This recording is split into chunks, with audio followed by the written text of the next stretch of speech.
Baiklah, kisah seram kali ini mengenai seorang lelaki berkahwin dengan Pontianak. Tunggu selepas ini. Assalamualaikum warahmatullahi wabarakatuh dan salam sejahtera. Selamat datang ke channel Ali Bosku. Baiklah, channel ini banyak menyediakan video-video yang menarik. Jadi jangan lupa untuk subscribe dan tekan butang loceng untuk update video-video yang terbaru. Jadi guys, sebelum saya mulakan kisah seram saya ingin promosi satu produk, iaitu Glister. Glister ni adalah spray mulut sekiranya mulut anda ada kena ulcer, di bibir kah, di lidah kah, atau di tekak kah, ataupun leher anda ada rasa macam gatal, seperti macam sakit. Anda boleh gunakan Glister. Hanya spray saja mulut, simple, InsyaAllah akan sembuh. Selain itu, Glister juga boleh dijadikan pengharum mulut anda. Sekiranya mulut anda bau. Okey, jadi dapatkan Glister. Untuk maklumat lanjut, anda boleh tekan link di description. Jadi jom kita dengar kisah seram. Kisahnya bermula apabila seorang lelaki yang bernama Boy. Boy ini sejak kecil dia berkawan dengan seorang jiran dia, budak lelaki yang dia panggil sebagai Abang Mi. Abang Mi ni lebih tua daripada dia lah.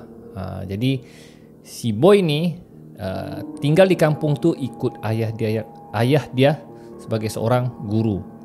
Jadi ayah dia sewa di rumah orang kampung lah. So jiran dia ni bernama Abang Mi.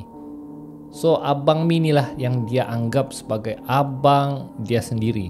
Dari kecil dia memang akan selalu bermain dengan Abang Mi, dan dia anggap Abang Mi ni seperti abang dia sendiri. So hari demi hari akhirnya mereka pun semakin dewasa, dan si Boy ni umur dia 13 tahun dan Abang Mi ni umur dia lebih kurang tingkatan 5 lah. Namun Abang Mi ni dia terjebak dengan dada. Jadi akibat terjebak dengan dada, Abang Mi telah ditangkap oleh pihak polis dan dihantar ke pusat serenti. Jadi si Boy ni agak sedih lah kerana Abang Mi ni sudah ditangkap, dan dia rasa sedih sebab dia anggap Abang Mi ni macam abang dia. Jadi Abang Mi diangkat di truk polis dan dibawa ke pusat serenti. Jadi lebih kurang 2 tahun juga Abang Mi ni telah dibawa di pusat pemulihan dada. Dan selepas 2 tahun akhirnya dia dilepaskan dan pulang semula ke kampung. Jadi selepas saja si Boy ni dengar Abang Mi sudah dilepaskan dan sudah pulang ke kampung, jadi si Boy ni agak gembira dan teruja untuk berjumpa dengan Abang Mi ni. Sebab ialah gembira, sudah lama tidak jumpa ya, dan dia berharap Abang Mi ni sudah insaf. Jadi dia pun teruslah pergi rumah Abang Mi. Sampai saja di rumah, si Boy ni pun bagilah salam. Assalamualaikum. Jadi keluarlah mak ayah si Abang Mi ni. Kemudian dia tanyalah, mak teh, ayah teh, mana Abang Mi? Nak jumpalah, rindu sangat dengan dia. Jadi mak teh dengan ayah teh pun bagi tahu dia ada dalam bilik berkurung. Mungkin dia masih dalam proses pemulihan. Kalau nak jumpa dia, pergilah bilik dia. Jadi si Boy ni pun dengan penuh semangat, dia terus berlari dan menuju ke bilik Abang Mi. Jadi dia ketok pintu. Bang, Assalamualaikum bang. Lepas tu Abang Mi pun buka, dan buka, dia suruh masuk. Boy, masuk boy. Lama aku nak jumpa kau. Jadi si Boy pun ni apa lagi, dia peluk Abang Mi tu dengan penuh kasih sayang kerana betul-betul rindu. Namun Abang Mi dia ingin memberitahu sesuatu. Boy, kebetulan kau datang ke bilik aku ni. Aku ingin perkenalkan kau dengan seseorang. Jadi si Boy ni terkejutlah, dengan seseorang siapa bang? Hari ni abang ingin kenalkan kau dengan isteri baru abang. Isteri baru? Dia cakap, hebat Abang Mi ni. Keluar daripada pusat serenti, terus dapat bini baru. Dan dia kahwin pun entah bila kan. Dia pun terkejut. Abang Mi sudah kahwin. Itulah kau. Abang Mi nak tunjukkan kau isteri Abang Mi. Cantik, dia cakap. Macam Janan Nick. Sampai begitu sekali. Jadi si Boy ni semangat untuk lihat. Jadi mana abang? Mana isteri abang? Kejap lagi dia datang ni. Kau tunggu sini, duduk di sini. Nanti abang panggil dia. Jadi si boy ni tengoklah kiri kanan, dia cakap, tiada pun, dia cakap kan isteri Abang Mi ni. Tiba-tiba ada ketukan di pintu dia, ya. Ada orang ketuk. Dia cakap, Abang Mi cakap, isteri abang sudah datang, dia cakap. Jadi Abang Mi pun buka pintu. Dan bila dia buka pintu, si boy ni terkejut. Sebab yang masuk, dia terkejut bukanlah perempuan cantik yang dikatakan seperti Jananik, ya, tapi perempuan yang masuk tu sangat hodoh dan sangat menyeramkan. Rambut dia terurai panjang dan baju dia warna putih yang sangat lusuh masuk ke dalam Abang Mi. Abang Mi, silakan masuk sayang, masuk. Abang ingin perkenalkan sahabat abang yang dari kecil dan anggap sebagai adik sendiri, iaitu Boy. Si Boy ni terkejut, dia cakap, siapa ni? Dia cakap kan, kenapa? Siapa Abang Mi bawa ke bilik ni? Jadi perempuan tu tengok dia dan senyum. Woi guys, sangat menyeramkan. Dan bila dia senyum, dia nampak lirikan senyuman tu dan taring di giginya. Muka dia sangat buruk. Dia cakap, terkejut juga. Dia kan lain juga tes Abang Mi ni, ya. Adakah tes yang macam nenek kebayan yang kerepot, yang sungguh menyeramkan? Kemudian si Boy tanyalah, Abang Mi, ini ke isteri abang? Inilah, cantik kan, cantik kan? Cantik apanya? Si Boy cakap, aku tengok dia macam bukan manusia je ni. Woi, marah abang Mi tu. Dia cakap, kau jangan cakap begitu. Dia cakap, inilah isteri kesayangan abang. Bang.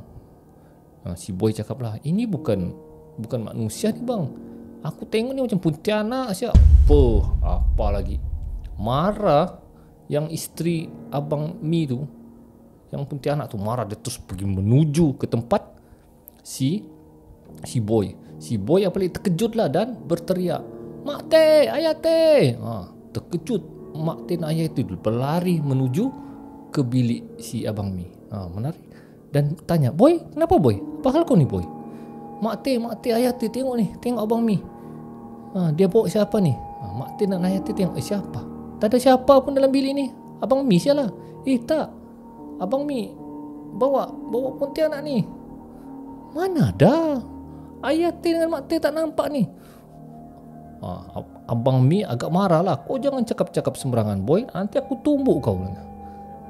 Jadi Pontianak tu mengamuk betul-betul dengan si Boy. Dia angkat barang-barang, dia baling dengan si Boy. Dan di situ Mak Teh dan Ayah Teh heran kenapa barang-barang tu boleh terangkat sendiri. Di situlah mereka tahu memang ada benda yang ada dalam bilik.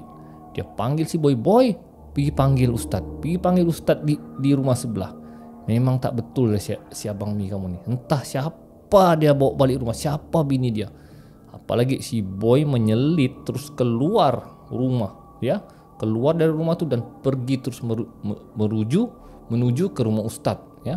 Dan Mak Teh dan Ayah Teh tengah bergaduh sudah dengan Abang Mi, ya, disebabkan mereka tidak percaya dengan apa yang Abang Mi bawa pulang. Jadi si Boy ni bagi tahu Ustaz, cepat pergi rumah Abang Mi. Ya, Abang Mi dia bawa bukan manusia Abang Ustaz. Dia bawa setan ke dalam rumahnya. Astaghfirullahalazim Ustaz. Okey, jom. Jadi si Boy dan si Ustaz pun segera terus ke rumah Abang Mi. Dan sampai saja dalam rumah, Abang Mi tengah bergelut dengan Mak Teh dan Ayah Teh. Jadi Ustaz pun pergi segera tangkap si Boy. Dia pegang kepalanya dan baca ayat kursi. Allahu la ilaha illa huwal hayyul qayyum la ta'khudhuhu sinatun wa la nawm. Terus Abang Mi ni macam menggelupur dan terkejut dan heran dia apa yang berlaku. Dan di situ Ustaz tu nampak Pontianak tu masih ada dalam bilik. Ustaz tu cakap, "Hai, lebih baik kau keluar dari sini sebelum aku baca doa dan biarkan kau terbakar dengan doa-doa ni." Pontianak tu tidak mau mengalah. Dia serang Ustaz tu. Dia cuba cekik. Terkejut Ustaz tu, dia menerja dengan dia. Jadi Ustaz tu cuba baca doa lagi. Allahu la ilaha illa huwal hayyul qayyum. Dan dia Allahu Akbar. Terbanting Pontianak tu dan terus hilang. Lesap. Macam asap. Abang Mi menangis dan kecewa. Menangis bersungguh-sungguh dan kecewa seperti orang putus cinta. Baru dia tahu yang dia kahwin tu adalah Pontianak. Mak Teh dan Ayah Teh juga agak sedih lah kerana sudahlah Abang Mi ni terlibat dengan Dada, ya, baru keluar dari pusat serentian dan kahwinlah pula dengan pontianak. Jadi Abang Mi pun panggil balik pontianak tu. Dia cakap, kalau kau betul-betul sayang dengan aku, lebih baik kau keluar dari rumah ni. Sebab aku tidak mau kahwin dengan jin atau syaitan. Jadi semenjak hari tu sudah tidak ada yang mengganggu Abang Mi lagi. Dan ustaz tersebut buat pagar lah agar benda tu, pontianak tu tidak datang lagi ke rumah Abang Mi. Dan akhirnya semua beransur pulih. Jadi guys, itulah dia kisah seram kita kali ini. Banyak pengajaran yang kita dapat dari kisah ini. Jadi janganlah kita buat perjanjian dengan jin dan syaitan hingga memakan diri. Dan kalau boleh, elak daripada terjebak dengan dadah kerana ia akan memusnahkan hidup anda. Jadi setakat itu saja kisah seram saya kali ini. InsyaAllah kita akan jumpa lagi di video akan datang. Jadi jangan lupa untuk subscribe dan tekan butang loceng untuk update video-video yang terbaru. Kalau anda minat dengan cerita ni, apalagi guys, share dengan rakan-rakan yang lain. Jumpa lagi. Ali Bosku. Assalamualaikum.